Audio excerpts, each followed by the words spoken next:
પછી મહારાજે જ્યારે ઘરનો ત્યાગ કર્યો ત્યારે ભગવાન થોડી વસ્તુ સાથે લઈ નીકળાતા, કંઠી, માળા, કમંડળું બધું. પછી અસુર આવ્યો કૌશિક દત્ત, ભગવાનને નદીમાં નાખ્યા. એટલે 3 પોર સુધી ભગવાન તણાણા.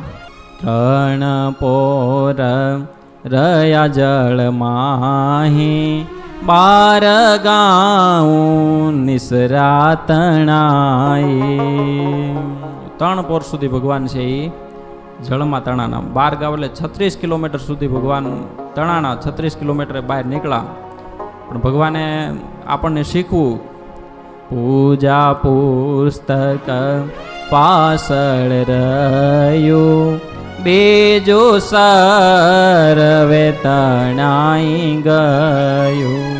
ભગવાને જે ઓલો શાલિગ્રામનો બટવો હતો અને શાસ્ત્રનો ગુટકો એ ભગવાનની પાસે રહ્યું અને બીજું બધું છે એ તણાઈ ગયું. એટલે ભગવાને આપણને એમના જીવન દ્વારા એ શીખવું કે ગમે ત્યાં આપણે જઈએ પણ આપણી નિત્ય પૂજા હોય, એમનો ક્યારેય ત્યાગ કરવો નહીં. નકર તો કે સૂતક આવ્યું છે, સૂતક પછી જાય જ નહીં, પૂજા તો માળિયા ઉપર ચડી જાય.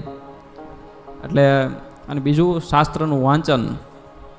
ભગવાને ગુટકો શું કામ સાથે રાખ્યો હતો? બધા શાસ્ત્રનો સાર, એટલે કે કથા વાર્તા હોય પણ ડેઈલી કથા વાર્તામાં આપણે ન પહોંચી શકતા હોય ધંધાના હિસાબે, તો ઘેરે પણ આપણે વચનામૃત વાંચીએ કે બીજા કંઈ શાસ્ત્રો છે એમનો છે એ અભ્યાસ આપણે કરવો જોઈએ.